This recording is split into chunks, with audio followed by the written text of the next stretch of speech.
Bom dia, oitavo D, tudo bom com vocês? Eu resolvi fazer esse vídeo para corrigir os exercícios da apostila de produção de texto. Por que isso? Eu tinha pedido para que vocês me enviassem as fotos dos exercícios resolvidos, só que a grande maioria não me enviou as fotos. Então, eu vou passar essa correção de possíveis respostas que vocês deveriam ter me dado de todas as metas da apostila de produção de texto. A gente vai começar com a meta 1, certo? E na meta 1, eu pedi para vocês responderem os exercícios das páginas 18, 19 e 20. Para respondê-las, teria que ter lido esse texto chamado Percy Jackson e o Ladrão de Raios, ao vivo de Atenas, Grécia, com vista para a Acrópole. Conheço o elenco de Percy Jackson e o Ladrão de Raios.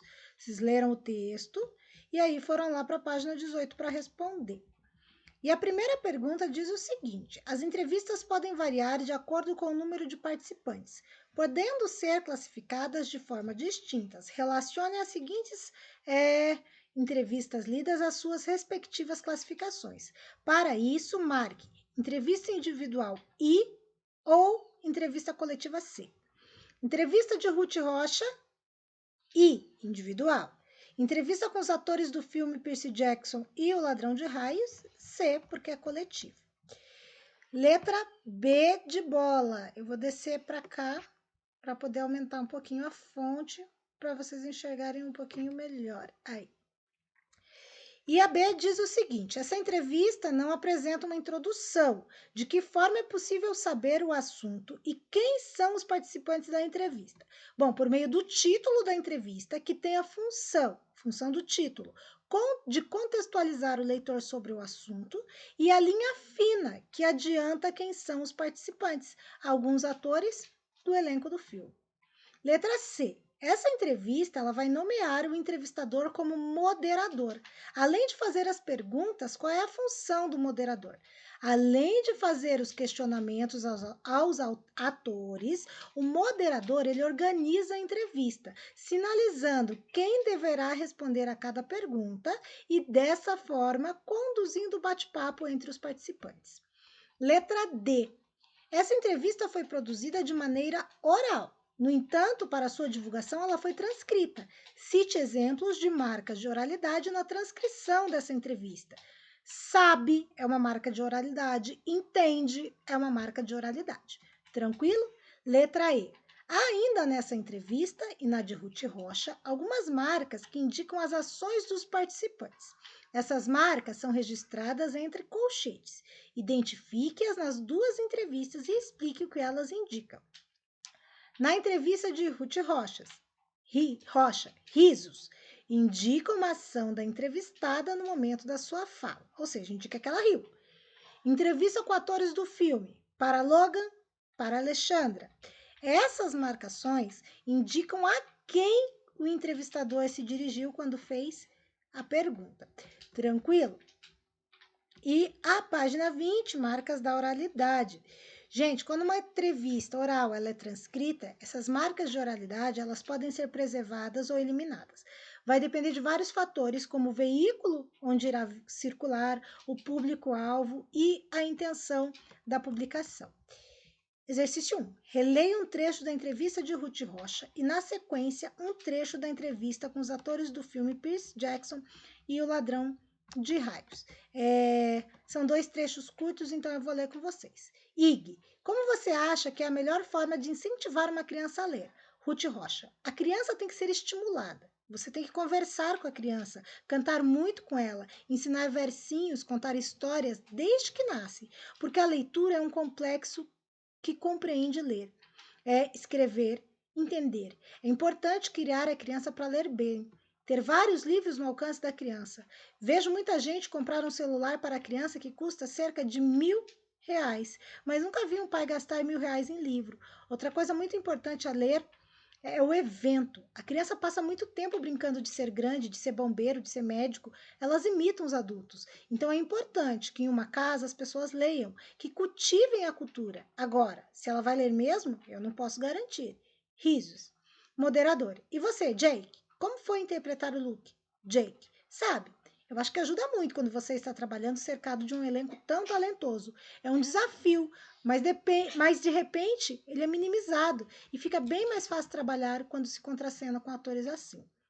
Em qual dos trechos acima marca de oralidade? Identifique-as. Gente, no trecho B, quando ele diz sabe, como se ele estivesse conversando com a gente, é uma questão de proximidade. B. Com base no público-alvo de cada uma das entrevistas e no veículo em que foram publicadas, explique por que. Em uma, não há marca de oralidade, na outra há. Gente, a entrevista A foi publicada em um canal de entretenimento vinculado a um jornal digital. O público desse jornal são os leitores de modo geral.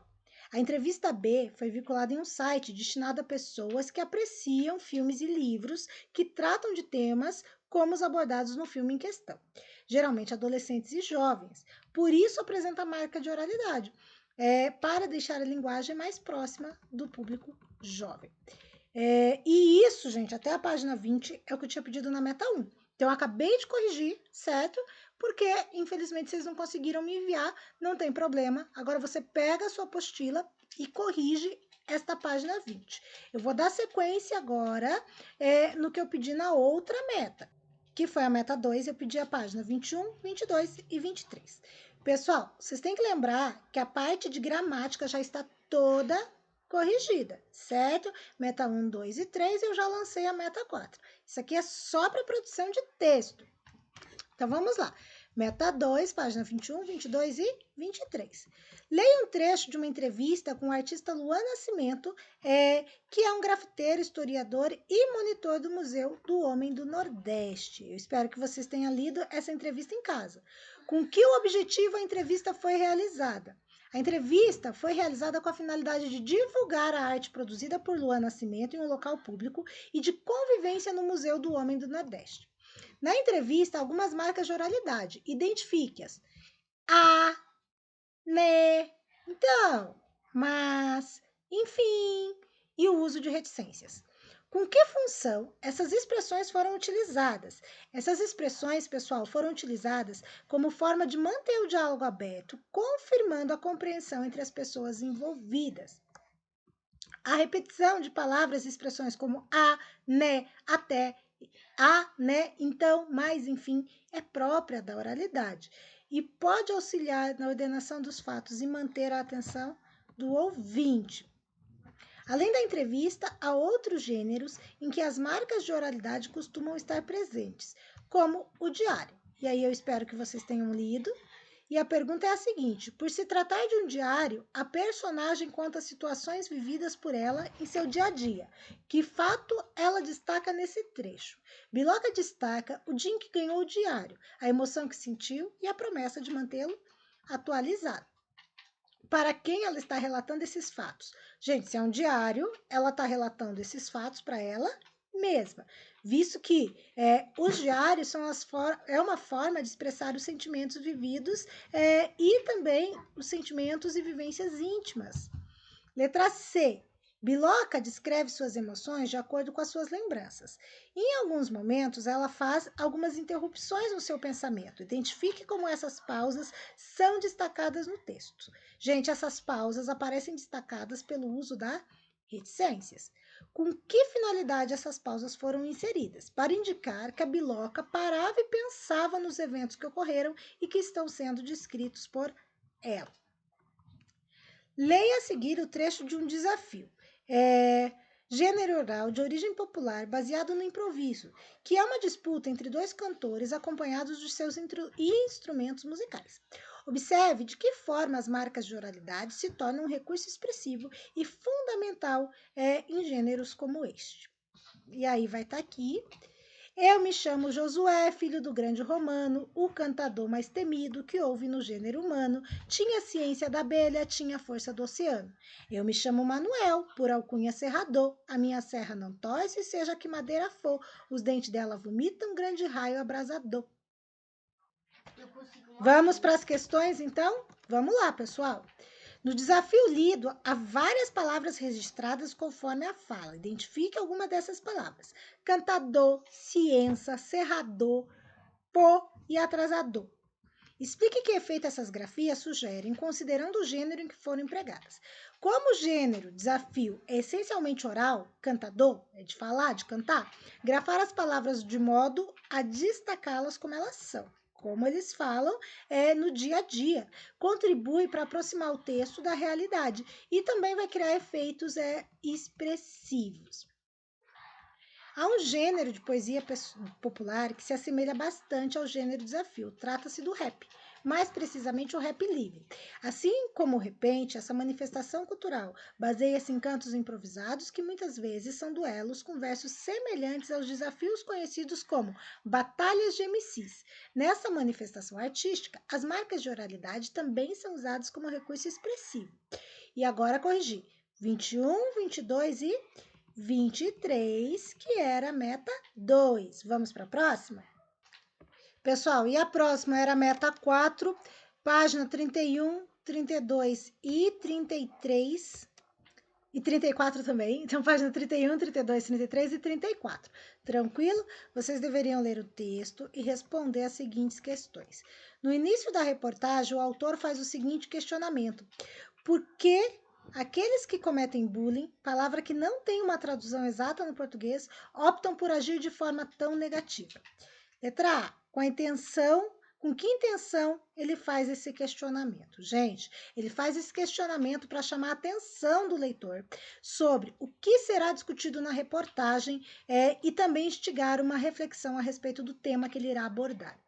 Letra B, esse questionamento é respondido ao longo do texto? Justifique. Sim, ele vai responder porque toda a reportagem é construída baseando-se na resposta desse questionamento. Número 2. Para explicar o comportamento das pessoas que cometem bullying, o autor citou um estudo realizado na Holanda. Comente em que consiste este estudo e explique por que ele foi citado. O estudo baseou-se na coleta de dados de mais de 500 crianças e adolescentes com idades entre 9 e 12 anos, a fim de analisar o bullying no ambiente escolar. É relevante citá-lo, gente, porque as suas informações foram obtidas por levantamento de dados. E toda vez que eu tenho informações obtidas por levantamento de dados, isso dá credibilidade. Tranquilo? De acordo com a pedagoga e historiadora Cleo Fante, esse comportamento é mais frequente antes da adolescência. Por que isso ocorre com indivíduos nessa faixa etária? Gente, isso ocorre porque antes da adolescência, esses indivíduos, eles são influenciáveis e eles não possuem a maturidade suficiente para refletir sobre as consequências dos seus atos. Em sua opinião, que pode contribuir para a formação da consciência do adolescente? Essa resposta vocês vão deixar para mim lá no mural, ok? Pessoal, quando vocês deixam mensagem para mim no mural, é muito mais fácil para eu visualizar do que quando vocês mandam mensagem privada lá no Iônica. Lógico que eu estou respondendo as mensagens privadas também, mas no mural é muito mais fácil e mais rápido. A resposta vem praticamente automática. Eu quero a resposta dessa questão B lá no mural. Mas eu vou dar aqui uma sugestão de resposta, que a formação da consciência é resultante de um trabalho educacional dos pais e responsáveis da escola e da comunidade. É um trabalho em conjunto para formar a consciência desse adolescente. Página 32, número 4. O autor do texto destaca o papel da escola diante desse problema. Em sua opinião, além da escola, quem pode colaborar para diminuir a ocorrência de bullying? De que modo isso pode ser feito? De novo, também quero a resposta dessa questão lá no mural do Iônica, mas vou dar uma sugestão de resposta que os pais e os próprios alunos, e isso pode ser feito por intermédio do diálogo, da conversa, da discussão, da troca de ideias, de modo que todos percebam o quanto esse tipo de comportamento é prejudicial. Letra B. Segundo Cleofante, o bullying é um comportamento aprendido e por isso pode ser desaprendido. Como isso pode acontecer? Todas as pessoas, família, educadores, educandos e funcionários, eles devem estar envolvidos em ações voltadas à redução e à eliminação da violência nas escolas, estabelecendo limites e também promovendo a conscientização quanto ao problema. Tranquilo? E aqui você tem uma imagem, atitude cidadã. O bullying pode acontecer de diversas formas. Veja ao lado algumas ações por meio das quais o bullying se manifesta. E aqui você tem a seguinte imagem: apelidar, ameaçar, excluir, difamar, agredir, bullying. pegar e quebrar pertences. Tranquilo, pessoal? Vamos continuar, ok? Vamos lá. Página 33. O título da reportagem destaca um aspecto com o objetivo de despertar a atenção do leitor. Que aspecto foi destacado no título da reportagem? O título, gente, já deixa claro que será discutido sobre bullying e o que leva as pessoas a praticar esse tipo de violência. B. Releia o texto e verifique outro aspecto que poderia ser destacado no título. Com base nisso, crie outro título para a reportagem. Resposta pessoal e resposta pessoal eu quero no mural do Iônica. Logo abaixo do título aparece a linha fina. Que informação é transmitida nela e qual é a sua função? Bom, vamos lá. Na linha fina é abordado o assunto de maneira mais explicativa do que no título, visto que ela comenta que o bullying é comum nas escolas de todo mundo e provoca depressão, ansiedade, sentimento de solidão e outros transtornos mentais. O objetivo da linha fina é detalhar melhor as informações do título e principalmente chamar a atenção do leitor para o assunto da reportagem. Número 3. Os parágrafos iniciais da reportagem geralmente apresentam o lead, que traz informações que respondem às seguintes perguntas: o que, quem, quando, onde, como e por quê. Identifique no primeiro e no segundo parágrafo da reportagem quais dessas informações estão presentes. O que está lá? Por qual razão as pessoas cometem bullying? O quem está lá? Crianças e adolescentes. O onde está lá? Ambiente escolar. O como está lá? As pessoas agridem as outras de diferentes formas. E o porquê também está lá, para se sentir foco de admiração e afeto. Última página da meta 4. No corpo do texto, o assunto é ampliado, discutido e exemplificado para que o leitor possa entrar em contato com as informações necessárias sobre o tema proposto. Nesse sentido, o corpo da reportagem pode vir organizado em intertítulos. A. Identifique o assunto de cada um dos intertítulos da reportagem lida, complementando o quadro a seguir. Intertítulos. 1. Grupo é avalista do comportamento. Assunto discutido. Os bullies praticam bullying a fim de ganhar espaço e se autoafirmar diante de outras pessoas. 2. Evasão e comportamento de risco. Com o passar do tempo, os bullies vão sendo excluídos dos grupos e isso gera agressividade e evasão escolar. 3. Outros modos de direcionar a agressividade ou de ser o foco de atenção. São dadas sugestões para promover a diminuição desse comportamento no ambiente escolar. B. Com base nas respostas do quadro, explique qual é a função dos intertítulos em uma reportagem.